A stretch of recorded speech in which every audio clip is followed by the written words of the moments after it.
नमस्कार दोस्तों, welcome to सरकार स्टडी वेब्स। तो चलिए दोस्तों स्टार्ट करते हैं हम सामान्य भूगोल। अब जो हमारा एमपीपीएससी है मेंस, उसके अंतर्गत हम देखेंगे तो हमको सिलेबस ये देखने को मिलेगा विश्व भूगोल के अंतर्गत। तो इसके पहले हम जो सारी चीज़ें हैं इनको समझने के लिए हमको कुछ बैकग्राउंड में कुछ नॉलेज होना चाहिए। तो हम पहले जो है कुछ थोड़ा बहुत नॉलेज इन चीज़ों का ले लेते हैं। जैसे कि हम जानेंगे ब्रह्मांड के बारे में, पृथ्वी की गतियों के बारे में, अक्षांश और देशांतर, और साथ में हम देखेंगे कुछ जो है अंतर्राष्ट्रीय तिथि और समय रेखा के बारे में। तो यहाँ हम इन चीज़ों के बारे में जानेंगे और कुछ और चीज़ें। तो उसके बाद हमारा जो फाइनली है जो हम सिलेबस है उसको विस्तार से पढ़ पाएंगे। अब शुरुआत से ही अगर इसको स्टार्ट कर दिया जाएगा तो इसको बैकग्राउंड में समझने के लिए हमारे पास में कुछ बेसिक जानकारी होना चाहिए। तो वो हमारे पास नहीं रहेगी अगर हम ये विस्तार से मतलब यहाँ पे अगर बेसिक जानकारी इकट्ठी नहीं करते हैं। तो पहले हम इनको जानेंगे। तो जैसे अगर बात करें हम ब्रह्मांड की, ब्रह्मांड को जानने के लिए हमारे पास में बहुत सारे सिद्धांत होते हैं। तो उन सिद्धांत में सबसे मान्य सिद्धांत हमको बिग बैंग थ्योरी या बिग बैंग सिद्धांत को ही हमको मानना पड़ेगा, क्योंकि जो सिद्धांत है वो सही साबित होता है। जैसे मान लीजिए जो ब्रह्मांड है, ब्रह्मांड आज की डेट में जैसा दिखता है वैसा नहीं था। तो हम देख सकते हैं जो मानव मस्तिष्क है, एक प्रकार से अगर देखें तो मानव का जो मस्तिष्क है उसमें एक क्रमबद्ध रूप में हम जब संपूर्ण विश्व का चित्र उभर कर आता है तो हम उसे एक प्रकार से ब्रह्मांड की संज्ञा दे सकते हैं। तो ये सबसे पहले हम देख सकते हैं जो मिस्र में है, मिस्र की अगर बात करें जिसको हम इजिप्ट बोलते हैं, ठीक है, अफ्रीका महाद्वीप में मिस्र है। उसमें एक प्रकार से अगर देखें तो यूनानी परंपरा के जो खगोल शास्त्री थे जिनका नाम था टॉलमी। टॉलमी आप देख सकते हैं, ज्योग्राफी जिनकी पुस्तक है। टॉलमी ने 140 ईस्वी में सर्वप्रथम इसका जो है नियमित अध्ययन कर एक प्रकार से जो एक अवधारणा है, अवधारणा को यहाँ पे प्रतिपादित किया था। अवधारणा को हम देख लेते हैं यहाँ पे, जिसका नाम है जियोसेंट्रिक जो अवधारणा थी इसका प्रतिपादन किया था किसने? टॉलमी ने, ठीक है। अब इसके अंतर्गत हम देख सकते हैं इस अवधारणा के अनुसार पृथ्वी ब्रह्मांड के मतलब एक प्रकार से केंद्र में है। इस अवधारणा में पहले माना गया था, हालांकि ऐसा नहीं है तो हम वो बाद में देखेंगे। तथा जो सूर्य है और जो अन्य ग्रह है किसकी परिक्रमा करते हैं? पृथ्वी की। मतलब एक पृथ्वी है, पृथ्वी के आसपास पूरे जो ग्रह है और सूर्य है वो परिक्रमा करते हैं। मतलब केंद्र बिंदु किसको माना गया था? पृथ्वी को, परंतु ऐसा नहीं है। इसके अलावा ब्रह्मांड के संदर्भ में यह जो अवधारणा थी वो लंबे समय तक बनी रही, परंतु बाद में हम देख सकते हैं 1543 में क्या हुआ। 1543 में हम देख सकते हैं पोलैंड के एक व्यक्ति थे जिनका नाम था कोपरनिकस। आप जानते होंगे इनको, ये कोपरनिकस थे, निकोलस कोपरनिकस, मतलब जो आधुनिक खगोल शास्त्र है उसके जनक माने जाते हैं। इन्होंने एक अवधारणा को जो है प्रतिपादित किया जिसका नाम था हेलियोसेंट्रिक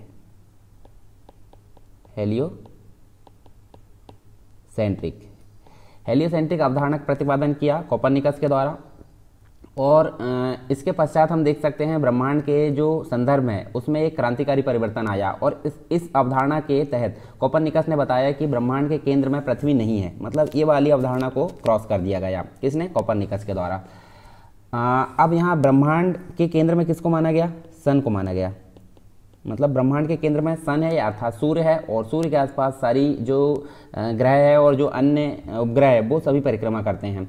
ब्रह्मांड संबंधी इनकी जो अवधारणा थी सौर परिवार तक सीमित थी। मतलब इनका मानना था कि सौर मंडल जो है पूरा एक प्रकार से सूर्य केंद्र बिंदु है ब्रह्मांड का। हालांकि ऐसा नहीं है, क्योंकि जो पूरा हमारा सौर मंडल है वो एक आकाशगंगा के अंतर्गत है। आकाशगंगा मतलब अनेक लाखों आकाशगंगा मिलकर एक ब्रह्मांड बनाती है। तो एक आकाशगंगा के किनारे में हमारा सौर मंडल स्थित है, और सौर मंडल के अंतर्गत केंद्र बिंदु क्या है?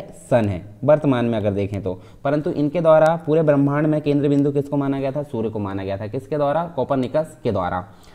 अब यहाँ हम देख सकते हैं इस अवधारणा ने ब्रह्मांड के अध्ययन की दिशा ही बदल दी थी एक प्रकार से अगर देखें। इसके अलावा हम देख सकते हैं 1805 की बात करते हैं। तो 1805 में एक व्यक्ति थे जिनका नाम था विलियम हर्शेल नाम के एक व्यक्ति है। इन्होंने दूरबीन की सहायता से अंतरिक्ष का अध्ययन करके बताया कि सौरमंडल आकाशगंगा का एक अंश मात्र है, जैसे कि हम अभी बात कर रहे थे। मतलब बहुत सारे जो सौरमंडल है वो एक आकाशगंगा में पाए जा सकते हैं, ठीक है। आकाशगंगा में बहुत सारे सौरमंडल पाए जा सकते हैं, और जो हमारा सौरमंडल है वो आकाशगंगा के मतलब मात्र एक अंश है, छोटा सा रूप है, ठीक है। ये बताया किसने? विलियम हर्शेल जो कि ब्रिटेन के थे 1805 में। अमेरिका के खगोल शास्त्री हैं, उनका नाम था एडविन हबल। एडविन हबल ने 1925 में स्पष्ट किया कि जो दृश्य पथ है, मतलब जो दिखने योग्य है, उसमें आने वाले जो ब्रह्मांड का व्यास है उसमें हम देख सकते हैं 250 करोड़ प्रकाश वर्ष है। प्रकाश वर्ष हम अभी आगे देखेंगे। प्रकाश वर्ष एक प्रकार से समय मापने की जो इकाई है उसको हम प्रकाश वर्ष बोलते हैं। इसके अंदर हमारी आकाशगंगा भांति जो लाखों आकाशगंगा पाई जाती है, मतलब जो आकाशगंगा है इस प्रकार से होती है, ठीक है। इसके कुछ भुजाएं भी होती है। तो इस प्रकार जो आकाशगंगा है इसमें लाखों हमारे जो सौरमंडल है उस प्रकार के लाखों सौरमंडल पाए जाते हैं, ठीक है। और जो लाखों आकाशगंगाएं मिलकर जो है एक प्रकार से ब्रह्मांड का निर्माण करती है। और जो इसकी उत्पत्ति है उसकी व्याख्या के संदर्भ में हमको कई सिद्धांत देखने को मिलते हैं ब्रह्मांड के संबंध में। तो ये कुछ बेसिक चीज़ें हैं जो कि आज की डेट में तो है नहीं, परंतु बैकग्राउंड के रूप में हमको जानना जरूरी था। कुछ सिद्धांत हम देख सकते हैं जैसे कि big bang theory, big bang सिद्धांत, उसके बाद हमको देखने को मिलता है साम्यावस्था का सिद्धांत, उसके बाद है दोलन सिद्धांत। ये कुछ सिद्धांत है जो कि मतलब एक प्रकार से ब्रह्मांड की उत्पत्ति के लिए मान्य माने जाते हैं, परंतु इसमें सबसे इम्पोर्टेंट जो है हमको देखने को मिलेगा बिग बैंग सिद्धांत। तो बिग बैंग सिद्धांत के अंतर्गत क्या हुआ वो हम देखने वाले यहाँ पे। तो बिग बैंग सिद्धांत के प्रतिपादन किसने किया था वो हम देख लेते हैं। ये सबसे मान्य एक प्रकार से सिद्धांत है। तो इसका प्रतिपादन किया था जॉर्ज लेमेंतियर ने, ठीक है। जॉर्ज लेमेंतियर नाम के एक व्यक्ति थे। इन्होंने एक प्रकार से इसका जो है ये बेल्जियम के थे, बेल्जियम एक कंट्री है, ठीक है। बेल्जियम के खगोल शास्त्री थे और एक प्रकार से इन्होंने मतलब इनका नाम था जॉर्ज लेमेंतियर और इन्होंने इसका प्रतिपादन किया। तो यहाँ इनके द्वारा क्या बोला गया है, कहीं 15 अरब वर्ष बोला जाता है, कहीं 13.5 अरब वर्ष बोला जाता है। तो ये ज़्यादा आपको लोड नहीं लेना है, ठीक है। तो 15 अरब वर्ष पूर्व एक प्रकार से इनके द्वारा बोला गया था एक विशालकाय पिंड था, ठीक है। ऐसा हम एक पिंड मान लेते हैं। ये पिंड था, काफ़ी सघन था, ठीक है। मतलब इसका जो घनत्व था बहुत अधिक था। तो यहाँ हम देख सकते हैं विशालकाय अग्निपिंड हम इसको बोल सकते हैं 15 अरब वर्ष पूर्व बिग बैंग थ्योरी के अनुसार। इसका निर्माण जो है भारी पदार्थों से हुआ था। इसमें एक प्रकार से अचानक विस्फोट हुआ। तो विस्फोट ऐसे हुआ, तो ये देखिए इससे कई चीज़ें यहाँ पे बन के निकली, ठीक है। ये ऐसे बनते गए ऐसे। और आज की डेट में हम देखें तो हमको बहुत सारे तारे और जो आकाशगंगा है वो देखने को मिलती है ब्रह्मांड के अंतर्गत। तो ये विशालकाय पिंड क्या था, इसका निर्माण भारी पदार्थों से हुआ था और अचानक यहाँ विस्फोट हुआ। इसी विस्फोट को एक प्रकार से ब्रह्मांडीय विस्फोट या बिग बैंग जो है इसके नाम से जाना जाता है। इसके कारण बहुत अधिक बिखराव हुआ, जैसे कि हम देख सकते हैं, देखिए ये बहुत सारा यहाँ पे बिखराव हो गया, जिससे जो है काले व सामान्य पदार्थ निर्मित हुए और इनके समूह से एक प्रकार से अनेक ब्रह्मांडीय पिंड का जो है सृजन हुआ। ब्रह्मांडीय पिंडों में हम देख सकते हैं हमको उपग्रह देखने को मिलते हैं, ग्रह देखने को मिलते हैं, बहुत सारे तारे देखने को मिलते हैं। तो इनके चारों ओर हमको सामान्य पदार्थों का जमाव से जो है इन एक प्रकार से जिससे उनके आकार में वृद्धि होती गई और इस प्रकार आकाशगंगाओं का भी निर्माण हुआ। अब ये आकाशगंगा हम बोल सकते हैं, ठीक है। अब आकाशगंगा कैसी होती है, जैसे ये केंद्र है, केंद्र ऐसे इस प्रकार से ये केंद्र है, केंद्र के आसपास ऐसा सर्कुलर फॉर्म में ये आकाशगंगा होती है। तो इसी प्रकार लाखों आकाशगंगा हमको कहाँ देखने को मिलती है, ब्रह्मांड के अंतर्गत देखने को मिलती है। अब आकाशगंगाओं का निर्माण हो गया, तो आकाशगंगा जो है इनमें एक प्रकार से पुनः विस्फोट हुआ, मतलब आकाशगंगा के अंदर भी पुनः विस्फोट हुआ और इनके पदार्थ जो थे एक प्रकार से पदार्थ से जो निकला था वो तारे निर्माण करने में सहायक सिद्ध हुए। मतलब अब फाइनली जो है तारे जो पिंड थे वो तारे कहलाए और इसी प्रक्रिया से कालांतर में ग्रह और उपग्रह का भी निर्माण हुआ। मतलब पृथ्वी और जो अन्य ग्रह उनके निर्माण में काफ़ी यहाँ सिद्धांत प्रचलित है, आगे हम देखेंगे। मतलब बोला जाता है, कुछ लोग बोलते हैं कि सूर्य था, सूर्य के आसपास से मतलब एक जो है एक तारा आया और जो तारा है इस पर गुरुत्वाकर्षण के कारण ये टूट गया और टूटने के कारण पदार्थ बिखरा हुआ, पदार्थ से क्या हुआ, सौरमंडल बना। मतलब एक प्रकार से अन्य ग्रह बने और उन ग्रहों में हमारी पृथ्वी भी शामिल है। तो इस प्रकार से कुछ बोला जाता है। हम आगे उन सिद्धांतों के बारे में विस्तार से पढ़ेंगे। अब यहाँ हम देख सकते हैं धीरे धीरे जो है मतलब एक प्रकार से ये जो बिग बैंग परिघटना थी उससे ब्रह्मांड की उत्पत्ति हुई तथा सभी जो एक प्रकार से ब्रह्मांड है उसमें निरंतर विस्तार होते गया। जैसे कि मैंने बताया ये एक पिंड था, पिंड से धीरे धीरे देखिए ये इधर विस्तार होते गया। मतलब एक समय 13 अरब वर्ष पूर्व जब एक क्या था, एक पिंड था, तो पिंड देखिए फूटा तो देखिए मतलब विस्फोट हुआ तो एक किनारे में इनकी दूरी कम थी, परंतु धीरे धीरे आप देख सकते हैं दूरी बढ़ते जा रही। इसका मतलब है कि एक समय पश्चात यहाँ पे दूरी 0 थी। तो जैसे हम एक गुब्बारा लेते हैं और गुब्बारा को हम क्या करते हैं, फुलाते हैं। तो जो मतलब फुलाने के पहले हम क्या करें, डॉट बना दें पास पास में। जब हम फुलाते हैं तो वो डॉट की जो दूरी है वो बढ़ते जाती है। तो उसी प्रकार का यहाँ हम ब्रह्मांड के बारे में मान सकते हैं, यानी कि बिग बैंग परिघटना के पश्चात जो हुआ है उसको हम यहाँ देख सकते हैं। ब्रह्मांड के रहस्यों को जानने के लिए जो European centre for nuclear research है, जिसको हम बोलते हैं सर्न,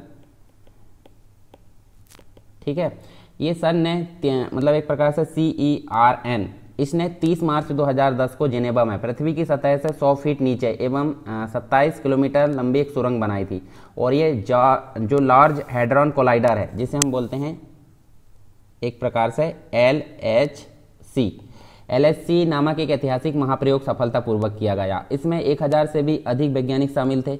और इसमें एक प्रकार से अगर देखें तो हम जो प्रोटॉन जो बीमों थे उसको लगभग प्रकाश की गति से टकराया गया तथा जो हिग बोसान कण हैं, अभी हम देखेंगे हिग बोसान कण क्या होते हैं, उसके निर्माण का प्रयास किया गया। और इस महाप्रयोग के माध्यम से ब्रह्मांड की उत्पत्ति से संबंधित जो ऐसी अनसुलझी जो पहली थी या अवधारणा थी उसको परखने का प्रयत्न किया गया, जिन्हें हम अब तक जो है डार्क मैटर बोलते थे, मतलब एक प्रकार से काला पिंड, ठीक है, एक प्रकार से जो मटेरियल है बहुत घनत्व जिसका ज़्यादा होता है, या डार्क एनर्जी जिसे हम बोलते हैं।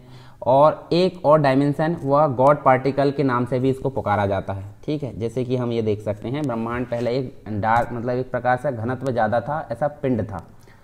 इस महाप्रयोग के माध्यम से जो वैज्ञानिक थे 15 अरब वर्ष पहले, अर्थात 13.5 जो अरब है वो भी हम बोल सकते हैं, उसके पहले इस ब्रह्मांडीय परिघटना को प्रयोगशाला में दोहराना चाहते थे, जिसे विज्ञान की दुनिया में बिग बैंग के नाम से जाना जाता है। तो अब फाइनली हम देख सकते हैं इस सिद्धांत का प्रतिपादन जॉर्ज लेमेंटियर ने किया था, बेल्जियम के खगोल शास्त्री थे। और जो अवधारणा उसको गॉड पार्टिकल के नाम से भी जाना जाता है, ठीक है। जो हिग्स बोसान थे उसमें ही ब्रह्मांड के निर्माण का रहस्य छुपा है, इस प्रकार हम ये देख सकते हैं। तो ये काफ़ी इंपॉर्टेंट है। ये 2 सिद्धांत के बारे में हम नहीं जानेंगे, ये हमारे लिए इंपॉर्टेंट है, आप देख सकते हैं कुछ बेसिक जानकारी इसके बारे में। अब आगे बढ़ते हैं। अभी वर्तमान में हम देख सकते हैं इस प्रकार हमारा जो है ब्रह्मांड हमको देखने को मिलता है। ये आकाशगंगा है, आप देख सकते हैं। आकाशगंगा के अंतर्गत अनेकों सौरमंडल हमको देखने को मिलेंगे। और सौरमंडल में हमारा जो सौर परिवार है, जैसे कि सूर्य है, और सूर्य के अलावा 8 ग्रह हमको देखने को मिलते हैं। अब इसके बाद ये देखिए बिग बैंग के बाद बिग बैंग थ्योरी भी हम यहाँ देख सकते हैं। जैसे एक पिंड यहाँ रहा होगा, तो पिंड आप देख सकते हैं जैसे विस्फोट हुआ भयंकर जम के, तो यहाँ देखिए हमको एक जो है पदार्थ बिखरा हुआ मिल रहा है। तो इन पदार्थों से ही धीरे धीरे हम देख सकते हैं आकाशगंगा का निर्माण हुआ। आकाशगंगा के अंदर बहुत सारे तारे हमको देखने को मिलते हैं, मतलब एक ब्रह्मांड में लाखों आकाशगंगा देखने को मिलेगी और एक आकाशगंगा में लाखों तारे देखने को मिलेंगे। उन तारों में से ही हमारा एक सौरमंडल है, जिसमें हमको एक सूर्य देखने को मिलता है जो कि एक तारा है, और कुछ अन्य ग्रह देखने को मिलते हैं, ठीक है। चलिए अब आगे बात करते हैं आकाशगंगा की। तो आकाशगंगा जैसे कि मैंने बताया, एक ब्रह्मांड में आपको 100 अरब से भी ज़्यादा क्या मिलेगी, आकाशगंगा देखने को मिलती है। आकाशगंगा को गैलेक्सी भी कहा जाता है, मतलब इंग्लिश में अगर बात करें तो इनको क्या कहा जाता है, गैलेक्सी कहा जाता है। और इसमें एक प्रकार से अगर देखें तो आकाशगंगा में असंख्य तारों का एक विशाल पुंज होता है। मतलब जैसे कि ब्रह्मांड की बात करें तो 100 अरब से भी अधिक आकाशगंगाएं होती है, उसी प्रकार एक आकाशगंगा में जो है असंख्य तारे जो होते हैं, मतलब अनेकों तारे हमको देखने को मिलते हैं पुंज के रूप में एक प्रकार से। तो आकाशगंगा ये बीच में आप देख सकते हैं, जैसे मैं यहाँ एक बना देता हूँ, इस प्रकार कुछ जो है आकाशगंगा आपको देखने को मिलेगी। तो जो बीच का जो भाग होता है इसको क्या बोला जाता है, इसको केंद्रीय बल्ज बोला जाता है। क्या बोला जाता है इसको, केंद्रीय बल्ज।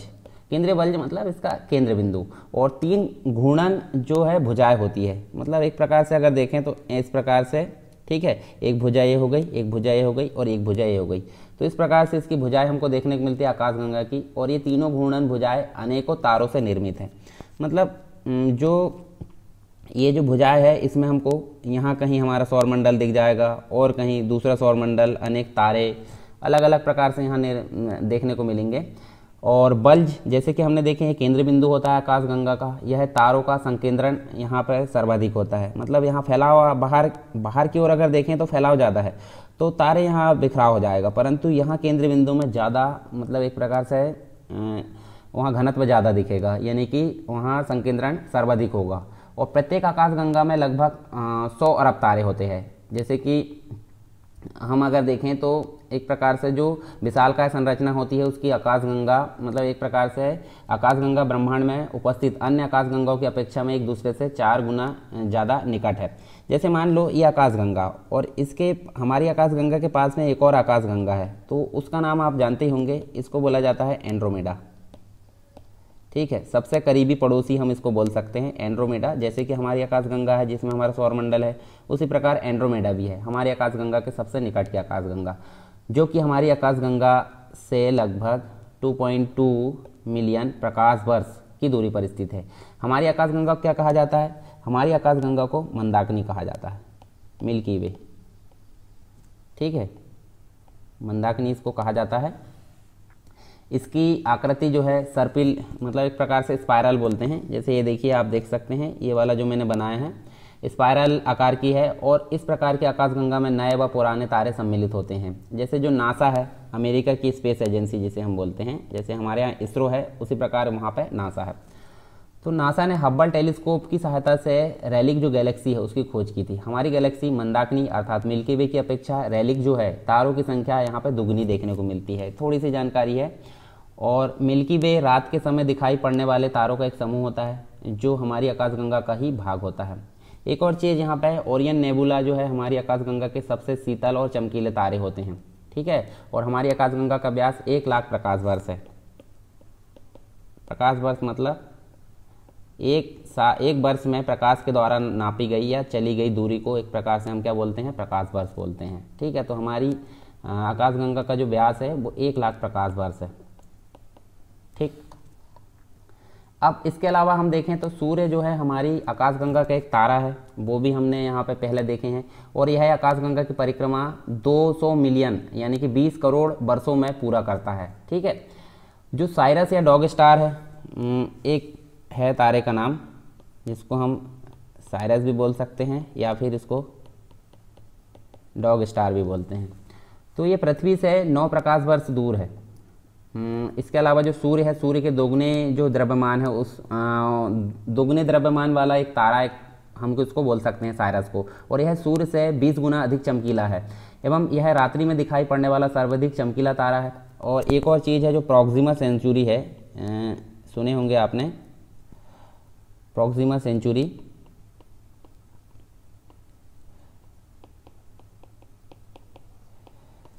प्रॉक्सिमा सेंचुरी जो कि एक तारा है, सूर्य के सबसे निकटतम तारा है। यह सूर्य से 4.3 प्रकाश वर्ष दूर है, 4.3 प्रकाश वर्ष दूर है।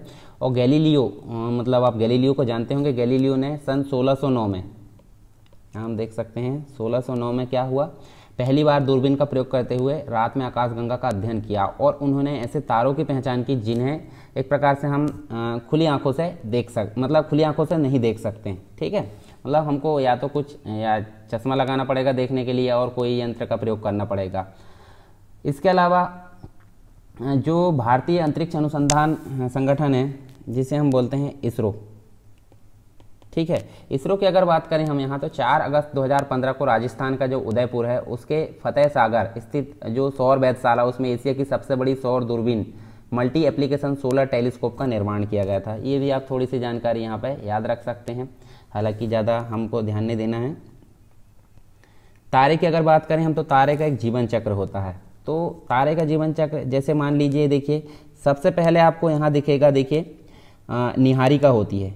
निहारिका मतलब एक प्रकार से अगर देखें तो आकाशगंगा के घूर्णन से जो है ब्रह्मांड में एक प्रकार से विद्यमान गैसों का मेघ जो है प्रभावित होता है। परस्पर गुरुत्वाकर्षण के कारण उन्हें एक प्रकार से केंद्र में यहाँ पे हम देख सकते हैं एक नाभिकीय संलयन होता है। अब नाभिकीय संलयन होगा तो यहाँ पे हाइड्रोजन और हीलियम के एक प्रकार से बदलने की प्रक्रिया, हाइड्रोजन से हीलियम में बदलने की प्रक्रिया प्रारंभ होती है। किसमें? नाभिकीय संलयन में। ठीक है, तो जब नाभिकीय संलयन होता है तो यहाँ पे एक प्रकार से यह अवस्था जो है ताराबंध, मतलब एक प्रकार से हम देखें जैसे ही यहाँ नाभिकीय संलयन होता है, कब? जब हाइड्रोजन से हीलियम में बदलता है। ठीक है, तो यहाँ हम देख सकते हैं इस अवस्था को, यहाँ पे इसको क्या बोला जाता है? तारा बोला जाता है। मतलब ये तारा बन जाता है। और केंद्र का जो हाइड्रोजन है वो समाप्त होने के कारण तारे का केंद्रीय भाग संकुचित व गर्म हो जाता है, किंतु इसकी बाह्य परत जो है हाइड्रोजन का हीलियम में बदलना जारी रहता है। धीरे धीरे क्या होता है, तारा ठंडा होकर लाल रंग का दिखाई देता है। तो ठीक है, यहाँ पे देखिए जो है ये तारा बन गया, यानी मुख्य क्रम का तारा है। धीरे धीरे यहाँ पे क्या होगा, हाइड्रोजन खत्म होगा तो ये किस प्रकार का हो जाएगा, ये लाल रंग का हो जाएगा। तो अलग अलग पोजीशन है दोनों की, दोनों को हम देखते हैं। तो इस प्रकार से इसको क्या बोलते हैं, लाल, एक प्रकार से लाल दानव, या फिर हम बोल सकते हैं रक्त दानव बोल सकते हैं, रेड जॉइंट। ठीक है, इसके बाद हीलियम कार्बन में और कार्बन भारी पदार्थों में जैसे कि लोहा में परिवर्तित होने लगता है और फलस्वरूप यहाँ पे तीव्र विस्फोट होता है। तो जैसे कि यहाँ पे देखिए ये तीव्र विस्फोट हुआ, ठीक है, तीव्र विस्फोट हुआ, इसको क्या बोला जाता है, सुपरनोवा बोला जाता है। अब सुपरनोवा एक्सप्लोजन जो होता है, एक्सप्लोजन या फिर हम सुपरनोवा विस्फोट इसको बोलते हैं। यदि अब ये जो विस्फोट हुआ है, विस्फोट होने के बाद आप देख सकते हैं इसका एक द्रव्यमान होगा, किसका, ये जो विस्फोट हुआ तो इसका द्रव्यमान जो है, मतलब जो विस्फोट होने वाले तारे का द्रव्यमान अगर क्या होगा 1.4, जो सूर्य का द्रव्यमान का 1.4 इससे कम होगा। मतलब यहाँ जो विस्फोट हुआ है उसका द्रव्यमान अगर देखें हम तो सूर्य के द्रव्यमान के 1.4 से अगर कम होगा तो उसको हम क्या बोलेंगे, उसको हम एक प्रकार से श्वेत वामन बोलेंगे। ठीक है, श्वेत वामन यहाँ बोल देंगे। जैसे यहाँ देख सकते हैं, देखिए ये श्वेत वामन तारा। ठीक है, मतलब अगर कम होगा तो द्रव्यमान अगर कम होगा तो वो क्या कहलाएगा, श्वेत वामन। मतलब एक प्रकार से इसको जीवाश्म तारा भी कहा जाता है। और श्वेत वामन जो है ठंडा होकर क्या होता है, काला वामन में बदल जाता है। ठीक है, काला वामन में, यानी कि एक प्रकार से कृष्ण, मतलब हम उसको एक प्रकार से बोलें तो ब्लैक डॉट बोल सकते हैं। और एक प्रकार से इसको हम क्या बोल सकते हैं, 1.4 जो है सूर्य के द्रव्यमान जो है, एक प्रकार से इसको हम एक प्रकार से चंद्रशेखर सीमा बोलते हैं।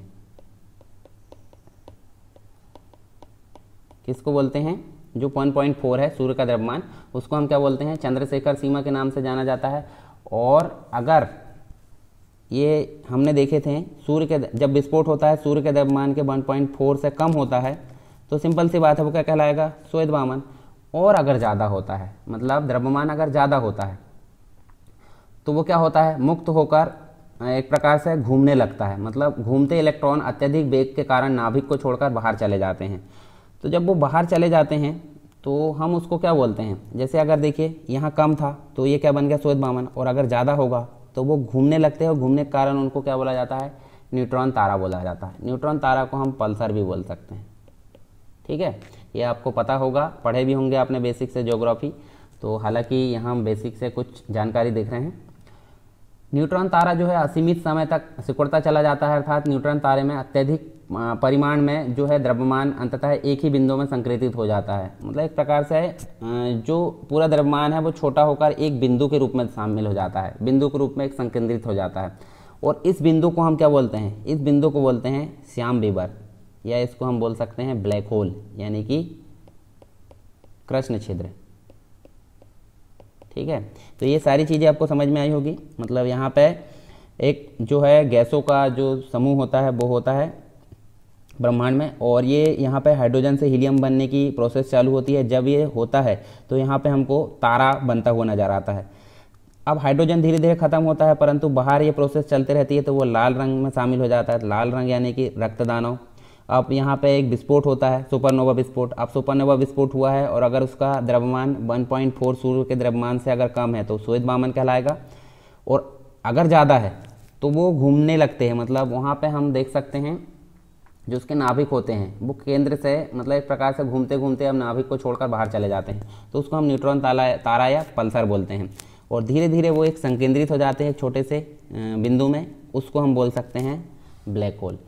अब ब्लैक होल से किसी भी द्रव्य या यहाँ तक कि हम देखें तो जो प्रकाश है, मतलब जो लाइट है, वो भी वहाँ से पलायन नहीं कर सकता, इसलिए ब्लैक होल को देखा नहीं जा सकता। और ब्लैक होल की संकल्पना जो है उसको सबसे पहले प्रतिपादित करने का श्रेय किसको जाता है, जॉन व्हीलर को जाता है।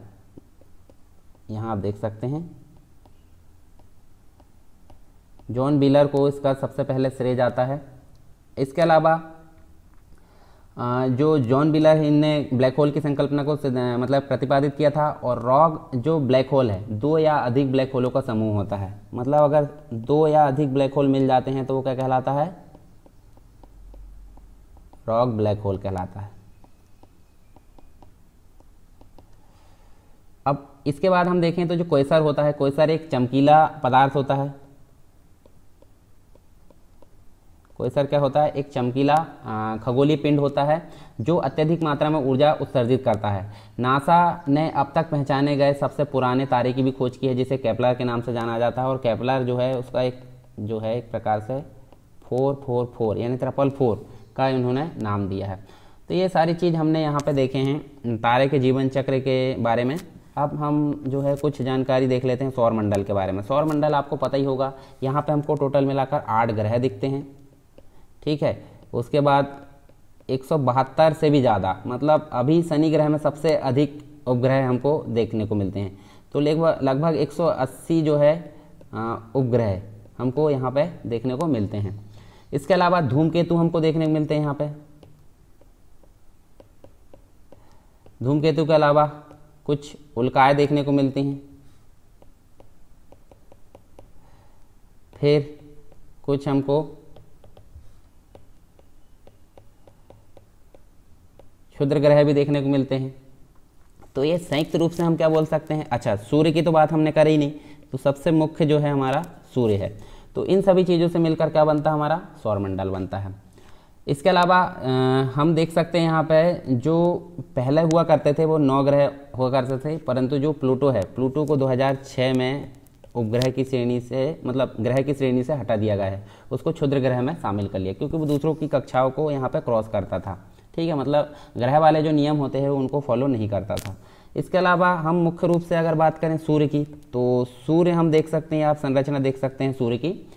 सूर्य जो है एक प्रकार से सौरमंडल का जन्मदाता इसको बोला जाता है। मतलब आगे जो है ग्रह जो ग्रह बने हैं वो सूर्य से ही बने हैं, ऐसा माना जाता है।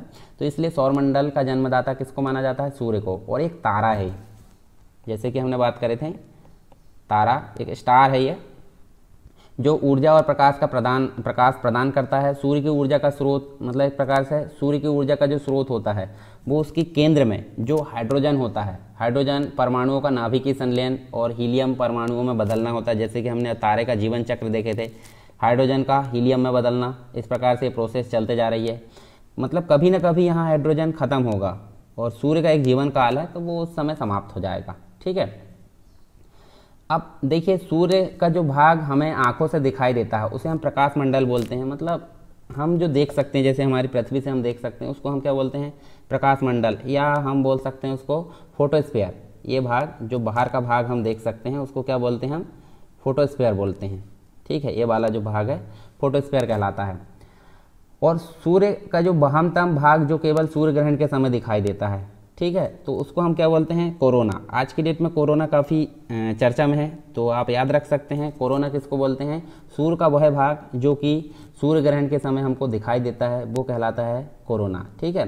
कभी कभी प्रकाश मंडल से हमको जो है परमाणुओं का तूफान एक प्रकार से वेग निकलता हुआ दिखता है, ठीक है। परमाणुओं का तूफान एक प्रकार से वेग के रूप में निकलता हुआ दिखता है, जिसको हम सौर ज्वाला बोलते हैं, ठीक है। जैसे ये सौर ज्वाला का उभार हो रहा है, ये हम देख सकते हैं ज्वाला सूर्य के अंतर्गत। इसके अलावा जो सौर ज्वाला है, सौर ज्वाला हमने देखे क्या है, जो जब यह पृथ्वी के वायुमंडल में प्रवेश करता है, मतलब जो सौर ज्वाला है, तो वह हवा के कणों से टकराकर रंगीन प्रकाश उत्पन्न करता है, जिसे उत्तरी व दक्षिणी ध्रुव पर देखा जा सकता है। और ध्रुव पर इसे एक प्रकार देखें तो उत्तरी ध्रुव की बात करते हैं। उत्तरी ध्रुव में हम देख सकते हैं इसको क्या बोला जाता है? ऑरोरा बोरियोलिस।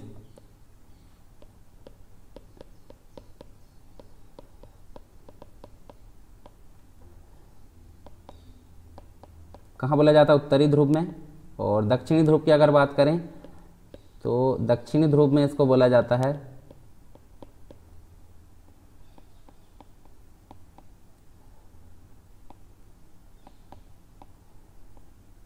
ऑरोरा ऑस्ट्रेलिस, ठीक है। तो उत्तरी ध्रुव में इसको ऑरोरा बोरियोलिस और दक्षिणी ध्रुव में इसको ऑरोरा ऑस्ट्रेलिस बोलते हैं, ठीक है। मतलब ये क्या है?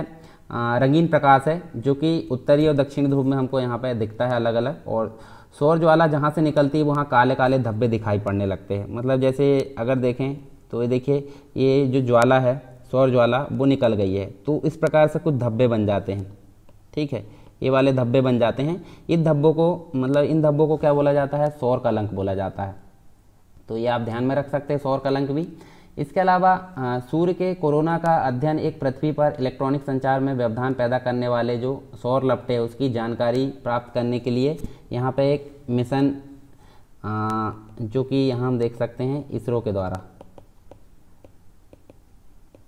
आदित्य L1, ये सूर्य का कोरोना का अध्ययन करने के लिए यहाँ पे इसको भेजा जा रहा है। मतलब जो इसरो है उसके द्वारा यहाँ पे इसको बनाया गया है। ठीक है, और ये सारी चीज़ हमने यहाँ पे देखें सूर्य के बारे में, और सूर्य के बारे में कुछ और चीज़ें हम देख लेते हैं जो कि काफ़ी इम्पॉर्टेंट है। तो आप देख सकते हैं पृथ्वी से इसकी न्यूनतम दूरी हम देख सकते हैं। देखिए लगभग अगर बोला जाए तो हमको पृथ्वी से इसकी दूरी लगभग जो है 15 करोड़ किलोमीटर देखने को मिलती है, परंतु ये जो 2 पोजीशन पे होता है, कभी मतलब एक समय ऐसा आता है जिससे सूर्य से इसकी दूरी पृथ्वी की कम होती है, और एक समय ऐसा आता है जब इसकी दूरी अधिक होती है। तो जब कम होती है तो हम देख सकते हैं, देखिए उपसौर बोला जाता है, वो हम आगे देखेंगे, और जब अधिक होती है उसको अपसौर बोला जाता है।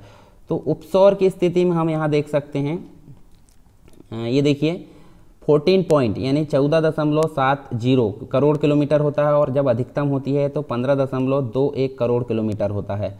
और पृथ्वी से माध्य दूरी ये देखिए लगभग 15 करोड़। ठीक है, मतलब दोनों का अगर एवरेज निकाले तो सूर्य का व्यास हम देख सकते हैं 13,92,000 किलोमीटर है। आयतन आप देख सकते हैं पृथ्वी से लगभग मतलब 13 लाख गुना अधिक है।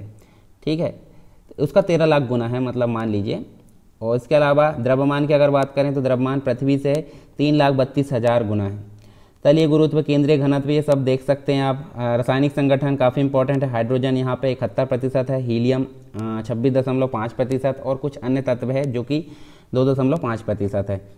फोटोस्फीयर का ताप 6000 डिग्री सेल्सियस, मतलब फोटोस्फीयर मतलब जो प्रकाश मंडल है।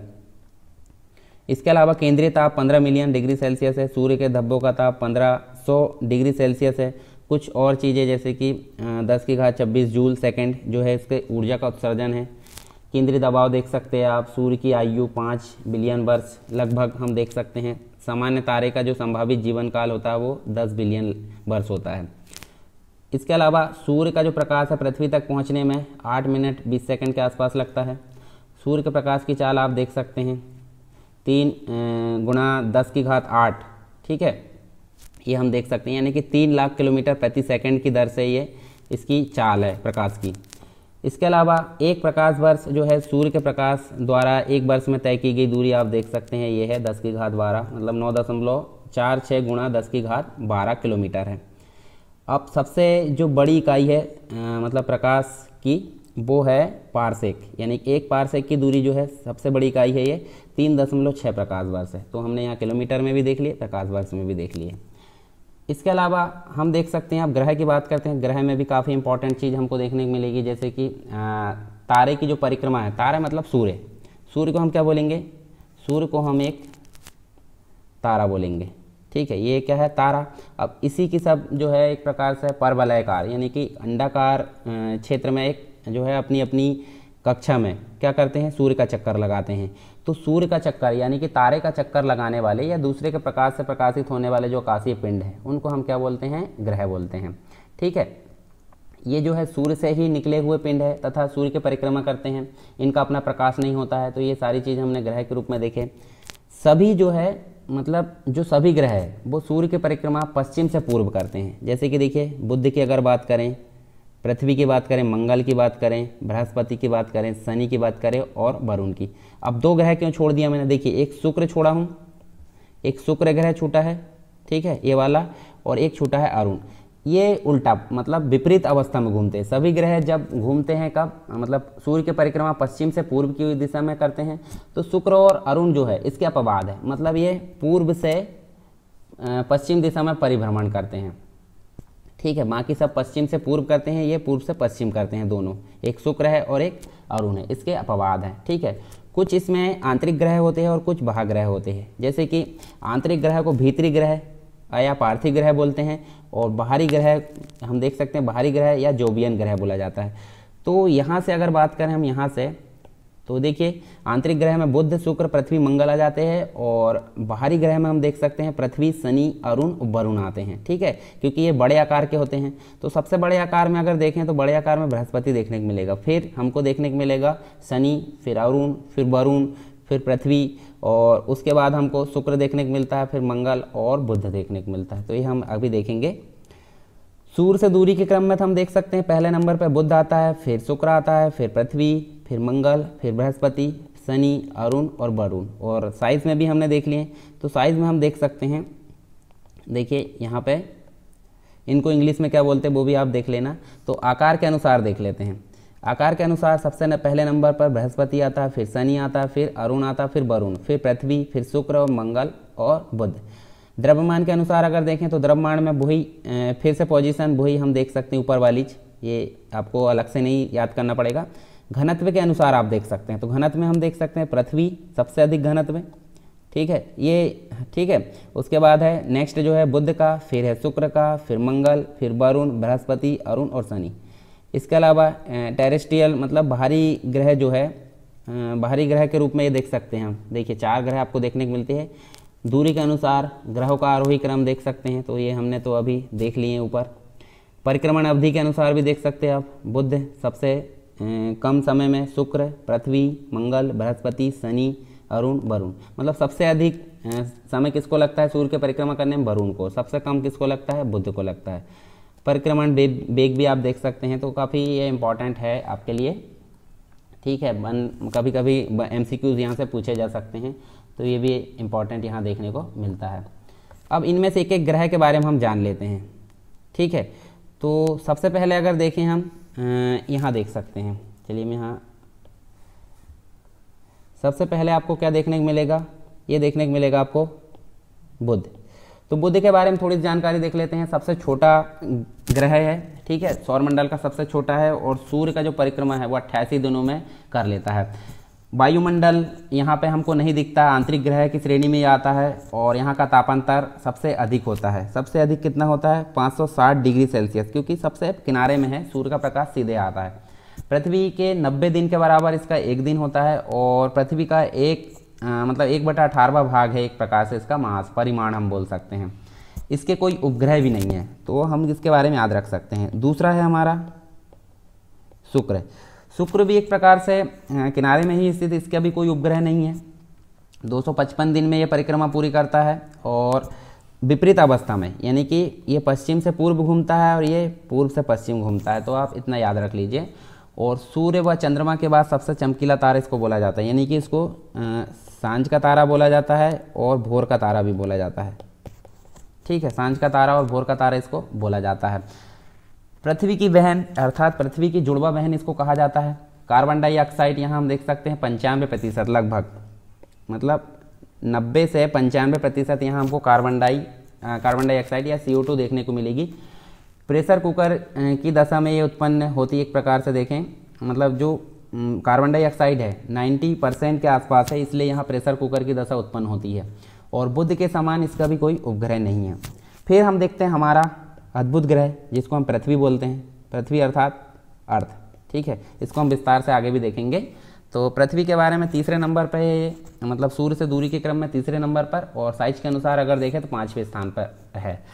ये अपने अक्ष पर जो है 23.5 डिग्री झुकी हुई है, ठीक है, 23.5 डिग्री क्या हुई है? झुकी हुई है। और यहाँ जो परिक्रमण है लगभग 365 दिन में पूरा होता है, लगभग हम देख सकते हैं। इसके बारे में भी आगे देखेंगे। सूर्य से दूरी कितनी है? 15 करोड़ किलोमीटर लगभग, ठीक है। पूरा कंप्लीट इसलिए नहीं क्योंकि कम ज़्यादा होती रहती है। और यहाँ जीवन की संभावना, एकमात्र ग्रह है सौरमंडल में जहाँ जीवन की संभावना है, नीला ग्रह भी इसको बोला जाता है। तो ये सारी चीज़ इसके बारे में कुछ इम्पॉर्टेंट है। इसके अलावा पृथ्वी से संबंधित कुछ फैक्ट है, वो भी हम अभी आगे देख लेंगे, परंतु हम बाकी ग्रह के बारे में भी यहाँ पे देख लेते हैं पहले। तो हम यहाँ देखते हैं मंगल के बारे में।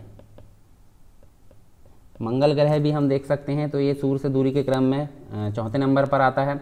और अगर बात करें हम किसकी साइज़ की, तो ये 7वें नंबर पर आता है, क्योंकि सबसे छोटा बुध है, उसके बाद छोटा मंगल है। तो 688 दिन में परिक्रमा पूरा करता है, और इसको एक प्रकार से लाल ग्रह भी बोला जाता है, ठीक है। और इस ग्रह पर वायुमंडल अत्यंत विरल है। इसकी घूर्णन गति पृथ्वी की घूर्णन गति के समान ही है। और इसके कुछ उपग्रह है जो कि एक प्रकार से एक का नाम है डीमोस और एक का नाम है फोबोस। तो ये दोनों है। डीमोस सौरमंडल का सबसे छोटा उपग्रह है, ये भी आपको याद रखना है, ठीक है। यहाँ एक पर्वत श्रेणी है, मतलब एक प्रकार से पर्वत है जिसका नाम है निक्स ओलंपिया। निक्स ओलंपिया है। तो ये जो एवरेस्ट है हमारा, मतलब एक प्रकार से हिमालय है, नेपाल में स्थित है। मतलब जो नेपाल में स्थित एक पर्वत है एवरेस्ट, जो हिमालय की चोटी है, उससे 3 गुना ऊंचा है निक्स ओलंपिया, जो कि कहाँ पे है, मंगल ग्रह पर है। मंगल ग्रह के भी कुछ इंपॉर्टेंट फैक्ट हम अभी देख लेंगे, ठीक है। तो चलिए हम यहाँ पे सबसे पहले पृथ्वी के बारे में जान लेते हैं। तो पृथ्वी की कुछ इंपॉर्टेंट चीज़ें जानते हैं, फिर उसके बाद अन्य ग्रह के बारे में देखेंगे। तो जैसे कि पृथ्वी की मैंने बताया, देखिए 23.5 डिग्री वो झुकी हुई है। तो उसका कक्षीय जो अक्ष है, मतलब एक प्रकार से देखिए यहाँ पे 66 ये बसता है, ठीक है। तो ये इसके बारे में भी हम देखेंगे। ये विषुवत रेखा हम देख सकते हैं, ठीक है। तो ये जो है 23.5 डिग्री अपने अक्ष पर झुकी हुई है। और सूर्य से दूरी हम अभी देख लिए थे 15 करोड़ लगभग, मतलब एक प्रकार से देखें 15 करोड़ किलोमीटर दूर है। 365 दिन में सूर्य की परिक्रमा कर लेती है ग्रह। और यहाँ हम देख सकते हैं एकमात्र जो है वो ग्रह जहाँ पे जीवन संभव है, और इसको नीला ग्रह बोला जाता है, ठीक है। तो चलिए हम कुछ जानकारी देख लेते हैं पृथ्वी की। पृथ्वी का जो आकार है जियोड है। जियोड मतलब फुल गोल नहीं है, ठीक है। ये भी आपको याद रखना है। कुछ इंपॉर्टेंट चीज़ें आप देख लेना यहाँ पे। द्रव्यमान हम देख सकते हैं, ठीक है। जलीय भाग, मतलब टोटल जो पृथ्वी है उसमें टोटल भाग में 71% पर जल है और 29% पर स्थल है, ठीक है। फिर भी जल की समस्या देखने को हमको मिलती है। घनत्व देख सकते हैं 5.52 जो है पानी के घनत्व के सापेक्ष है। इसके अलावा पृथ्वी की अनुमानित आयु हम देख सकते हैं 4.6 बिलियन वर्ष है। क्षेत्रफल ये आप देख सकते हैं। परिभ्रमण मतलब अपने अक्ष पर घुमाव, यानी कि जब पृथ्वी अपने अक्ष पर एक चक्कर पूरा कर लेती है उसको बोलते हैं परिभ्रमण या घूर्णन। और ये 23 घंटे 56 मिनट 4 सेकंड में होता है। मतलब टोटल 24 घंटे हम लगभग बोल सकते हैं, परंतु ओरिजिनल जो है ये है, ठीक है। परिक्रमण समय की अगर बात करें तो सूर्य के आसपास एक पूरा चक्कर लगाएगी 365 दिन 5 घंटे 48 मिनट 46 सेकंड में। मतलब टोटल हम देखें तो 366 दिन में हमको जो है एक प्रकार से कितने घंटे, मतलब एक जो दिन होता है वो 24 घंटे का होता है। तो 24 घंटे का होता है तो एक भाग तो हो गया, मतलब लगभग 6 घंटे एक साल में हो रहा है। तो 4 साल में कितने हो जाएंगे, 24 घंटे। तो 4 साल में आपको हम देख सकते हैं 29 जो फरवरी है, मतलब एक दिन आपको बढ़ता हुआ नज़र आता है, ठीक है, 4 साल में। परिक्रमण वेग आप देख सकते हैं, ये मार्ग की लंबाई, सूर्य से न्यूनतम दूरी हमने देखे थे अभी 14.70। फिर अधिकतम दूरी ये भी देखे थे सूर्य का जब पढ़ रहे थे। सूर्य से माध्य दूरी भी देख लिए थे। सूर्य का प्रकाश कितनी देर में आता है वो भी देखे थे। चंद्रमा से दूरी आप देख सकते हैं 3,84,000 किलोमीटर। समुद्र तल से स्थल की सर्वाधिक जो ऊंचाई है वो हम देख सकते हैं 8,848, मतलब जो माउंट एवरेस्ट है सबसे ऊंची चोटी। फिर हम देखें समुद्र तल से सागर की सर्वाधिक गहराई मैरियाना गर्त जो है 11,033 मीटर। तो ये कुछ पृथ्वी के बारे में जानकारी। अब जानते हैं मंगल ग्रह। तो मंगल ग्रह जैसे कि हमने देखें 687 दिन में ये सूर्य की परिक्रमा करता है, 687 दिन में। और यहाँ हम देख सकते हैं इसको एक प्रकार से क्या बोला जाता है, लाल ग्रह भी बोला जाता है। और यहाँ घूर्णन और जो घूर्णन गति है पृथ्वी के समान ही है एक प्रकार से अगर देखें। और चौथे नंबर पर, मतलब सूर्य से अगर दूरी के हिसाब से देखें चौथे नंबर पर, और 7वें नंबर पर साइज के अनुसार ये ग्रह है। यहाँ के जो उपग्रह तो हम यहाँ देख सकते हैं, ठीक है। ये आप देखिए फोबोस और डीमोस। डीमोस सबसे छोटा है। वायुमंडल, कार्बन डाइऑक्साइड हम देख सकते हैं, नाइट्रोजन ऑर्गन, अक्षीय झुकाव 25 डिग्री है। मानवीय मिशन हम देख सकते हैं मैरिनर 4, मार्स पाथ फाइंडर, उसके बाद मार्स ओडिसी, मंगलयान 2 हो गए। एक मतलब एक प्रकार से फर्स्ट और सेकंड अभी 2019 में भेजा गया था। सूर्य से दूरी हम देख सकते हैं, ज़्यादा इंपॉर्टेंट तो नहीं है, फिर भी आप एक नज़र घुमा सकते हैं। 24 घंटे 37 मिनट 23 सेकंड में ये घूर्णन अपने अक्ष में कर लेता है, मतलब पृथ्वी के समान ही लगभग। घनत्व देख सकते हैं 3.93। गुरुत्वाकर्षण पृथ्वी का 0.38 और सतह तापमान भी आप देख सकते हैं। पृथ्वी के संबंध में एक और चीज़ है, मतलब हम देख सकते हैं जो पृथ्वी है, पृथ्वी के संबंध में 23 फरवरी 2017 की अगर बात करें तो इसमें एक नेचर पत्रिका, उसमें प्रकाशित रिपोर्ट के अनुसार जिन ग्रहों को पता लगाया गया है उनके द्रव्यमान पृथ्वी के समान है और चिन्हित सभी ग्रह जो है उपग्रह एक बौने तारे की परिक्रमा करते हैं। तो ये हमको यहाँ पे देखने को मिलता है। अब आगे बात करते हैं बृहस्पति के बारे में। तो बृहस्पति की अगर बात करें हम यहाँ पे, तो बृहस्पति सबसे बड़ा ग्रह है, मतलब अगर देखें सौर मंडल में तो सबसे बड़ा ग्रह है और सूर्य से दूरी के हिसाब से अगर देखें तो ये 5वें नंबर पर आता है, ठीक है। और यहाँ हमको लगभग कितने 67 उपग्रह देखने को मिलते हैं। कहाँ पर? अच्छा, सबसे ज़्यादा 67 उपग्रह यानी बृहस्पति में थे, परंतु अभी वर्तमान में शनि में है, ठीक है। सूर्य की परिक्रमा ये 11.9 वर्ष में करता है, यानी लगभग 12 वर्ष में ये सूर्य की परिक्रमा करता है। एक प्रकार से इसका जो सबसे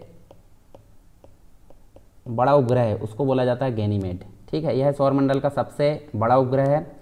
इसके अलावा बृहस्पति को लघु सौर तंत्र भी कहा जाता है, मतलब बहुत सारे उपग्रह होने के चक्कर में इसको लघु सौर तंत्र भी कहा जाता है। यहाँ का जो वायुमंडल है इसके अंतर्गत अगर देखें तो हम हाइड्रोजन, हीलियम, मीथेन, अमोनिया, बहुत सारी गैसें पाई जाती है और यह तारा और ग्रह दोनों के गुणों से युक्त होता है, मतलब जो बृहस्पति है। मतलब एक प्रकार से देखें तो इसके पास स्वयं की जो है रेडियो ऊर्जा भी उपलब्ध है। इसके अलावा शनि की अगर बात करें हम यहाँ पे, तो शनि के अंतर्गत हमको यहाँ पे देखने को मिलेगा सबसे मतलब बड़े में दूसरे नंबर पर है, बृहस्पति के बाद दूसरे नंबर पर, सूर्य से दूरी के क्रम में 6वें नंबर पर है और इसके आसपास हमको वलय देखने को मिलते हैं। वलय की संख्या अगर देखें तो 7 वलय आपको देखने को मिलता है, ठीक है। ये आप देखिए 7 वलय यहाँ पे देखने को मिलता है और सूर्य से दूरी आप देख सकते हैं 142.66 करोड़ किलोमीटर। अक्षीय झुकाव देख सकते हैं, घूर्णन गति अपने अक्ष में 10 घंटा 34 मिनट। सूर्य से परिक्रमा करने में लगा समय आप देख सकते हैं 29 वर्ष, यानी लगभग 30 है, 29.5 है। घनत्व देख सकते हैं। गुरुत्वाकर्षण कितना है ये, अब यहाँ पे उपग्रह जो है 82 हो गए हैं, 62 नहीं 82, मतलब टाइटन इसका सबसे बड़ा उपग्रह है और पूरे सौर मंडल में सबसे अधिक उपग्रह वाला ग्रह कौन बन गया है? शनि। ये भी आपको याद रखना है। तापमान देख सकते हैं 178 डिग्री सेल्सियस है।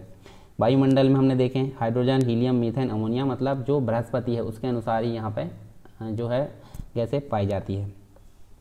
अरुण भी एक प्रकार से यहाँ पे भी हमको वलय देखने को मिलते हैं और वलय की संख्या हमको टोटल यहाँ पे कितनी देखने को मिलती है? 5, ठीक है। जैसे कि 7 वलय थे शनि के अंदर और अरुण के अंदर हमको 5 वलय देखने को मिलते हैं। इसकी खोज अगर देखें तो जो अरुण की खोज हमको एक प्रकार से 1781 में देखने को मिलती है। विलियम हर्शेल, इनके बारे में हमने अभी पढ़ा है पहले शुरू में, ठीक है। इनके द्वारा की गई थी और इसको एक प्रकार से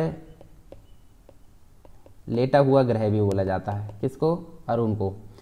और यहाँ जो है सूर्य की परिक्रमा अगर देखें तो 84 वर्षों में पूरा करता है, मतलब काफ़ी लंबा समय है। और इसके अंतर्गत हम देखें तो इसके अंतर्गत भी हमको शनि के जैसे ही हाइड्रोजन, हीलियम, मीथेन एवं अमोनिया जो है इसका काफ़ी सघन रूप देखने को मिलता है। 5 वलय है, 5 वलय के अंतर्गत हम देख सकते हैं अल्फ़ा, बीटा, गामा, ये मतलब एक प्रकार से डेल्टा। इसके अलावा इप्सिलॉन, ये सभी जो है 5 वलय इनका नाम दिया गया है। इसके 27 उपग्रह भी है। तो ये काफ़ी चीज़ है अरुण के बारे में। कुछ बात कर लेते हैं वरुण के बारे में। तो वरुण जो है लास्ट यानी 8वें नंबर का है सूर्य से दूरी के क्रम में और साइज के अनुसार देखें तो 4थे नंबर का है। खोज इसकी की गई थी एक जर्मन खगोल शास्त्री थे जिनका नाम था जोहान गाले, इनके द्वारा इसकी खोज की गई थी। 165 वर्षों में सूर्य की परिक्रमा करता, मतलब काफ़ी लॉन्ग ड्यूरेशन यानी लंबा समय, काफ़ी सबसे ज़्यादा समय इसी को लगता है सूर्य की परिक्रमा करने में। यहाँ का जो वायुमंडल है अधिक घना है और यहाँ पे भी हमको हाइड्रोजन, हीलियम, मीथेन और अमोनिया देखने को मिलती है। 13 उपग्रह इसके अंतर्गत है। टिट्रॉन या मैरिड एक प्रकार से प्रमुख रूप से इसके उपग्रह माने जाते हैं। कुछ इंपॉर्टेंट चीज़ें हम देख लेते हैं, मतलब जो कि आपके एग्जाम में पूछी जाती है सौरमंडल से संबंधित। तो सबसे सूर्य से निकटतम जो है बुध है। पृथ्वी से निकटतम मतलब पृथ्वी की बहन शुक्र है। सर्वाधिक गर्म क्या है? शुक्र है, ठीक है। कार्बन डाइऑक्साइड आप देख सकते हैं 90 से 95%, प्रेशर कुकर जैसी स्थिति यहाँ बन जाती है। सूर्य से सर्वाधिक दूरी पर वरुण, ठीक है, सबसे अधिक समय लगता है परिक्रमा में। सबसे बड़ा ग्रह बृहस्पति है, सबसे छोटा बुध है। इसके अलावा सर्वाधिक घनत्व वाला पृथ्वी हमने देखे थे पहले, और सर्वाधिक चमकीला अगर देखें तो शुक्र है। लाल ग्रह मंगल को बोला जाता है, और भोर का तारा और सांझ का तारा किसको बोला जाता है? शुक्र को बोला जाता है। पृथ्वी की जुड़वा बहन भी शुक्र को बोला जाता है। छल्ले वाला वलय युक्त ग्रह एक तो शनि है और एक अरुण। शनि में 7 वलय है और अरुण में 5 वलय है। सबसे लंबा वर्ष वाला ग्रह जो जिसमें सबसे लंबा समय लगता है सूर्य के परिक्रमा में, ये वरुण है। सबसे छोटा वर्ष वाला ग्रह बुध है, सबसे पास में। सर्वाधिक तापांतर बुध का ही है। सर्वाधिक उपग्रह वाला जो ग्रह है वो बृहस्पति है। हरे रंग का दिखाई देने वाला जो ग्रह है वो अरुण है, ठीक है। इसके अलावा धुरी पर सर्वाधिक तीव्र परिवहन गति में जो है बृहस्पति घूमता है। न्यूनतम परिवहन गति वाला जो है शुक्र है। तो ये कुछ इंपॉर्टेंट चीज़ है जो कि हमने देखे हैं किससे संबंधित, ग्रह से संबंधित। कुछ इंपॉर्टेंट चीज़ें हम देख लेते हैं जैसे उपग्रह की, ठीक है। प्लूटो की अगर बात करें तो प्लूटो तो आपको देखने को मिलेगा ये क्षुद्र ग्रह की श्रेणी में पहुंच गया है। तो प्लूटो के बारे में हमको ज़्यादा पढ़ने की ज़रूरत नहीं है। ये एक प्रकार से जब बात करें हम जो IAU है, मतलब जो इंटरनेशनल एस्ट्रोनॉमिकल यूनियन है, इसने 2006 में इसको जो है ग्रह का दर्जा, जो प्राग में सम्मेलन हुआ था उसमें ग्रह का दर्जा इसका छीन लिया और इसको क्षुद्र ग्रह की श्रेणी में डाल दिया गया, ठीक है। इसकी खोज अगर देखें तो खोज काफ़ी इम्पोर्टेंट तो नहीं है। 1930 में एक व्यक्ति था जिसका नाम क्लाइड टॉम्बैग नाम के एक व्यक्ति है, उन्होंने इसकी खोज की थी। यम या कुबेर इसको बोला जाता है, ठीक है। 9वें ग्रह की श्रेणी में था परंतु अब नहीं है। उपग्रह का मतलब होता है जो ग्रहों की परिक्रमा करते हैं। ग्रह हमने क्या देखे थे, ग्रह सूर्य की परिक्रमा करते हैं, यानी तारों की परिक्रमा करने वाले को क्या बोला जाता है? ग्रह, और ग्रह की परिक्रमा करने वाले को उपग्रह बोला जाता है। ये उसी प्रकार परिक्रमा करते हैं जिस प्रकार ग्रह सूर्य की परिक्रमा करते हैं। तो बुध और शुक्र के तो कोई उपग्रह नहीं है, परंतु हम देख सकते हैं शनि के सबसे अधिक उपग्रह हमको देखने को मिलते थे, फिर बृहस्पति के 2nd नंबर पर, ठीक है। इसके अलावा पृथ्वी के एकमात्र उपग्रह है जिसको हम चंद्रमा बोलते हैं। कुछ इंपॉर्टेंट चीज़ें जान लेते हैं, जैसे कि हम सुपर मून के बारे में बात करते हैं। सुपर मून क्या है? सुपर मून वह स्थिति है जब चंद्रमा पृथ्वी के सबसे निकट होता है। जैसे ये पृथ्वी है और चंद्रमा इतनी स्थिति में है, परंतु जब इतनी स्थिति में जाएगा सबसे निकट, जब परिक्रमा करते करते, तो इसको बोला जाता है सुपर मून। तो ये आप याद रख सकते हैं। इसे पेरिजी फुल मून भी बोला जाता है, यानी कि यहाँ पे हमको 14% ज़्यादा बड़ा मून एवं 30% अधिक चमकीला दिखता है। 2015 की अगर बात करें हम, तो 2015 में यानी 27 सितंबर 2015 को विश्व के अनेक भागों में सुपर मून जो है चंद्रग्रहण की परिघटना देखी गई थी, जिसमें सुपर मून व चंद्रग्रहण दोनों परिघटनाएं एक साथ हमको देखने को मिली थी। अब ऐसा पहले कब हुआ था? ऐसा हुआ था 1982 में, मतलब अब 2015 में हुआ। अब आगे कब होगा? आगे होगा 2034 में, ये चीज़ हमको देखने को मिलेगी। कुछ इंपॉर्टेंट चीज़ें और देख लेते हैं, जैसे कि ब्लू मून की अगर बात करते हैं तो जैसे एक ही कैलेंडर माह में, मान लीजिए एक कैलेंडर माह जो है लगभग 30 या 31 दिन का होता है, ठीक है। तो यहाँ पे हमको 2 पूर्णिमा और अमावस्या क्या होती है वो आपको पता होगा, ठीक है। एक महीने में 2 पक्ष आते हैं, मतलब एक प्रकार से कृष्ण पक्ष और शुक्ल पक्ष। तो एक में होता है अमावस्या और एक में होती है पूर्णिमा, 15-15 दिन में। तो जो एक ही माह है, यानी कि एक ही कैलेंडर माह जो 31 दिन का होता है, उसमें 2 अगर पूर्णिमा दिख जाती है तो उसको हम क्या बोलते हैं? उसको बोलते हैं ब्लू मून, ठीक है। तो ये आप देख सकते हैं। इसका नीले रंग से कोई संबंध नहीं है, मतलब इसको ब्लू मून बोला जरूर गया है परंतु नीले रंग से इसका कोई संबंध नहीं है, ठीक है। 2 पूर्णिमा एक साथ आ गई एक महीने में, तो ये ब्लू मून कहलाता है। किसी हम देखें तो किसी वर्ष विशेष में 2 या अधिक माह जो है, एक प्रकार से मान लीजिए 31 या 30 के जो है 12 महीने होते हैं। तो एक माह में 2 पूर्णिमा आ गई, किसी एक ही वर्ष के अंतर्गत किसी और माह में 2 पूर्णिमा आ गई। तो यहाँ बोला गया है किसी वर्ष विशेष में 2 या अधिक माह ब्लू मून के होते हैं, मतलब ये वाले, ठीक है। तो उसे ब्लू मून ईयर कहा जाता है, ठीक है। तो ये हम देख सकते हैं। इसके अलावा एक और है ब्लड मून। तो ब्लड मून क्या होता है? लगातार 4 पूर्ण चंद्र ग्रहणों को क्या कहा जाता है? जब चंद्र ग्रहण जो होते हैं वो लगातार अगर 4 हो गए हैं तो उनको हम क्या बोलते हैं? ब्लड मून बोलते हैं, ठीक है। 4 पूर्ण चंद्र ग्रहण को टेट्रॉड भी कहा जाता है, तो ये आप याद रख सकते हैं। इसके अलावा हम कुछ उपग्रह जो कि भेजे गए थे कहाँ पे, चंद्रयान मतलब जो चंद्रमा के अध्ययन के लिए भेजे गए थे। तो चंद्रयान फर्स्ट की आप डेट याद रख लीजिए, ये भेजा गया था 22 अक्टूबर 2008 को। कहाँ से भेजा गया था? आंध्र प्रदेश के श्रीहरिकोटा सतीश धवन स्पेस सेंटर से, ठीक है। और इसका जो यान था जिसमें ये भेजा गया था PSLV C11X, ठीक है। चंद्रयान 2 के बारे में भी हम पढ़ेंगे। और बेंगलुरु में स्थित स्पेस क्राफ्ट कंट्रोल सेंटर द्वारा 5 बार ऊपरी कक्षाओं में स्थानांतरित किया जाने के बाद ये नवंबर 2008 को चंद्रयान 1 अपने जो है 5वें और अंतिम चरण के बाद चंद्रमा की कक्षा में प्रवेश कर लिया था, ठीक है। तो इस हिसाब से ये 6वां देश बन गया था। 6वां देश कैसे? पहला अमेरिका, दूसरा यूरोप, तीसरा रूस, चौथा जापान और 5वां चीन। मतलब 6वां, मतलब चंद्रमा के अध्ययन के लिए यान भेजने वाला ऐसा 6वां देश बन गया था जब इनने 2008 में ये काम किया था भारत ने, ठीक है। इसके अलावा हम देख सकते हैं चंद्रयान 2 के बारे में। चंद्रयान 2 काफ़ी लेटेस्ट है, 2019 की बात करें तो यहाँ हम देख सकते हैं, देखिए यहाँ पे 22 जुलाई 2019 को आंध्र प्रदेश के श्रीहरिकोटा जो सतीश धवन स्पेस सेंटर है वहाँ से इसरो के द्वारा चंद्रयान 2 का प्रक्षेपण किया गया था। इसका जो यान था, यान आप देख सकते हैं ये दिख रहा है, इसका नाम है मार्क 3 यानी कि मार्क M1, ठीक है। इसका यान का नाम था MK3, एक प्रकार से हम उसको बोल सकते हैं, ठीक है। ये व्हीकल था। और यहाँ हम देख सकते हैं तकनीकी रूप से जो 38 एक प्रकार से 3840 किलोग्राम का चंद्रयान 2 3 भागों में विभाजित था। कौन कौन से? एक तो यहाँ हम देख सकते हैं क्या था, एक ऑर्बिटर था, ठीक है। ऑर्बिटर ये आप देख सकते हैं, ठीक है। लैंडर मतलब हम देख सकते हैं विक्रम नाम, ठीक है। इसके अलावा एक जो मतलब एक प्रकार से रोवर था जो कि उतरकर अध्ययन करता कहाँ पे? चंद्रयान में। तो ये हम देख सकते हैं रोवर हम बोल सकते हैं, ठीक है। तो यहाँ देख सकते हैं, देखिए ये एक प्रकार से रोवर को प्रज्ञान बोला जाता है। और 23 दिन प्रकृति की परिक्रमा करने के बाद ये 20 अगस्त 2019 को चंद्रमा की कक्षा में प्रवेश कर गया और 7 सितंबर को उतरने वाला था, यानी कि सॉफ्ट लैंडिंग होने वाली थी। परंतु हुआ क्या? 2.1 किलोमीटर यानी कि 1.3 मील दूर वो संपर्क उससे टूट गया। हालांकि ऑर्बिटर अभी भी जो है चंद्रमा का परिक्रमा कर रहा है। दक्षिणी ध्रुव पर पहुँचने वाला मतलब पहला मिशन था, ठीक है। हालांकि फेल तो नहीं हुआ, 95% हम उसको सफल बोलेंगे, ठीक है। तो ये चंद्रयान 2 के बारे में कुछ चीज़ें।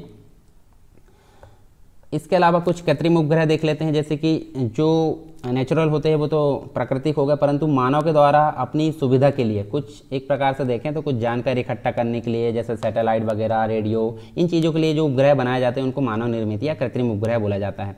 मतलब मानव निर्मित ऐसे उपग्रह और ऐसे उपकरण जो पृथ्वी की निश्चित कक्षा में परिक्रमा करते हैं, अपने संतुलन को बनाए रखते हैं, उन्हें हम बोलते हैं कृत्रिम उपग्रह। सबसे पहले बात करें तो 1957 में रूस के द्वारा एक कृत्रिम उपग्रह बनाया गया था जिसका नाम था स्पुतनिक प्रथम यानी कि स्पुतनिक 1, अंतरिक्ष में प्रक्षेपित किया गया था। और ये स्पुतनिक जो है इसके पश्चात हजारों कृत्रिम उपग्रह अंतरिक्ष में प्रक्षेपित किए गए। इसके अलावा प्रमुख उद्देश्य की अगर बात करें तो दूरसंचार, मौसम विज्ञान संबंधी अध्ययन, अंतर्राष्ट्रीय जासूसी, इनसे संबंधित इनका काम होता है। और 1975 की अगर बात करें तो उस तक 700 से भी अधिक यहाँ पे कृत्रिम उपग्रह पृथ्वी की परिक्रमा कर रहे थे। किंतु आज की संख्या में इनकी जो संख्या, आज की वर्तमान स्थिति देखें तो इसमें बहुत अधिक संख्या इनकी हो चुकी है। भारत के द्वारा पहला कृत्रिम उपग्रह की बात करें तो 9 अप्रैल 1975 को रूस से अंतरिक्ष में प्रक्षेपित किया गया था। इसका नाम था आर्यभट्ट, ठीक है। भारत के इस कृत्रिम उपग्रह का नाम 5वीं शताब्दी के जो खगोल शास्त्री थे या गणितज्ञ थे आर्यभट्ट, उनके नाम पर रखा गया था। वजन हम देख लेते हैं, नॉर्मली इसका 3560 किलोग्राम था। 8 किलोमीटर प्रति सेकंड की गति से पृथ्वी की परिक्रमा कर रहा है। इसके अलावा 93.41 जो है 41 मिनट में पूरी परिक्रमा कर लेता है। आर्यभट्ट उपग्रह के 26 मुख हैं जिन पर 18,500 सेल लगाए गए हैं, सौर सेल लगाए गए हैं। ये सारी चीज़ें हम यहाँ पे देख सकते हैं। एस्ट्रोनॉट के बारे में देख लेते हैं कुछ चीज़ें। एस्ट्रोनॉट भारत की प्रथम समर्पित जो है बहुतरंगधैर्घ्य अंतरिक्ष वेधशाला है, ठीक है।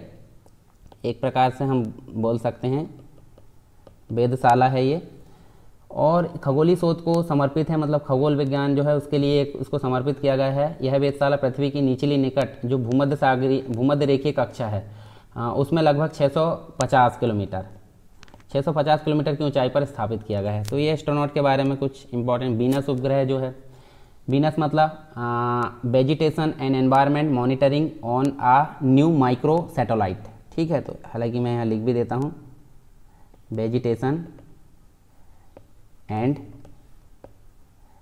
एनवायरमेंट, एनवायरमेंट मतलब पर्यावरण,